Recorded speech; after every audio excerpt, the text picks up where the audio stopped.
Com a palavra a deputada Elisiane Gama, em seguida a deputada Maria do Rosário. Senhor Glauco, nós já estamos há várias horas aqui na tentativa de obter informações. Algumas perguntas são feitas e parece-me que estamos aqui numa caminhada que talvez não teremos resultados, que as informações que constam do ponto de vista de compatibilidade com as delações que nós já temos em curso, realmente não batem. O senhor está sob juramento, mas eu acredito também que esteja aí recorrendo ao recurso de não produzir provas contra si mesmo. Mas vou insistir na pergunta.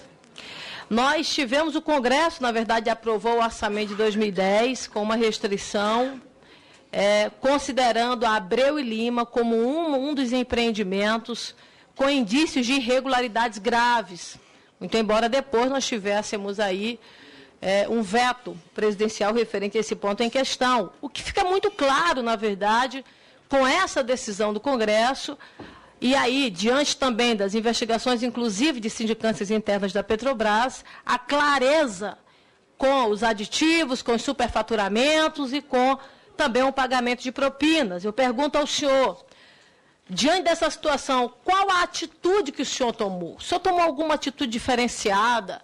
Tentou ajudar nesse processo de investigação? Recorreu ao TCU? Procurou o Ministério Público? Qual a atitude que o senhor fez diante da constatação de irregularidades graves referente ao empreendimento, à refinaria Abreu e Lima? Pergunta que eu faço ao senhor é uma pergunta que eu fiz antes, que na verdade o senhor não respondeu. Que na delação do Youssef, por exemplo, ele falava que Abreu e Lima foi o instrumento utilizado para pagamento de propinas dos partidos PSB, PSDB e PP.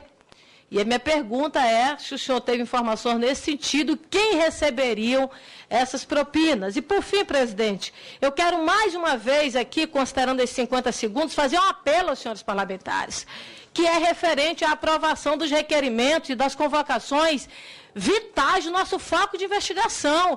Nós vamos chegar aqui ao final dessa CPI, sem efetivamente buscarmos ou ouvirmos as pessoas que têm informações muito mais específicas.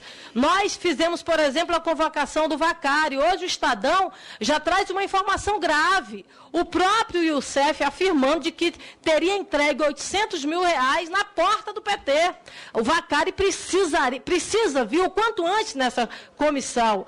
Nós tentamos aqui aprovar requerimento do Fernando Soares, do PSOL, requerimento também do Disseu e do Palocci, nada, a gente não consegue ir para frente. A revista Isto É, por exemplo, faz uma exposição geral de que a consultoria projeto aí poderia ter recebido R$100 milhões nessa propinagem. Pedimos a quebra da JD Consultoria, nada disso vai para frente daqui a pouco. Talvez possa ser até real o que alguns jornalistas estão colocando aí, de uma parceria entre vários partidos aqui nessa comissão, e isso é sério e grave. O povo brasileiro não pode ser enganado referente a isso. Independente se é PMDB, se é PSDB, qualquer partido, eu acho que nós precisamos ter um foco dessa investigação. Muito bem, deputada Elisiane, passa a palavra ao deputado, ao depoente. Com relação às irregularidades levantadas pelo TCU em 2010, o que nós fizemos foi uma aproximação muito grande do TCU para que nós esclarecêssemos. O grande ponto que tinha em 2010 na discussão com o TCU eram divergências metodológicas. Então, foi falado aqui anteriormente, nós utilizamos o CICRO, a área nossa de custos utiliza o CICRO, utiliza o SINAP, faz esse negócio todo. Caditerc, que é lá do Estado de São Paulo, para fazer a parte das estimativas. Só que as obras do porte da refinaria Abreu e Lima e obras da Petrobras, são obras que têm algumas especificidades que esses sistemas não contemplam. Tem algumas profissões, algumas especialidades. Então, lá existiam algumas funções que eram funções que tinham valores, digamos, de salário diferente daquilo que se paga no setor petróleo.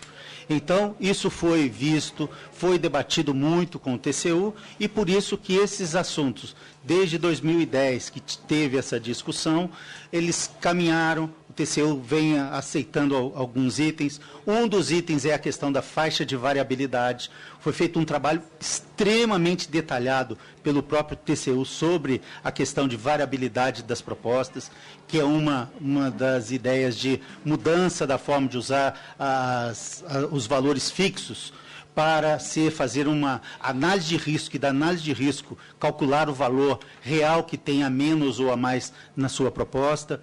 Então, esse foi como nós andamos. Então, o que nós fizemos foi uma aproximação grande dos órgãos fiscalizadores para verificar que o modo que a Petrobras estava fazendo para convergir nesses valores com o TCU.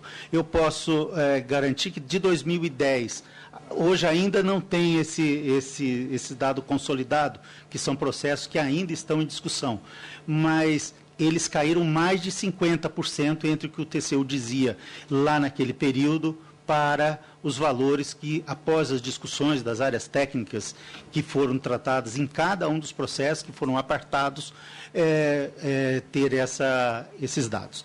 Então, isso foi o que nós fizemos. Levamos, nas reuniões com o TCU, alguns organismos, representantes de organismos internacionais, para conversar, discutir como é que se davam essas metodologias e estimativa. Então, essas foram as ações que nós fizemos, deputado. Com relação a pagamento de propina para políticos e coisas, eu desconheço completamente.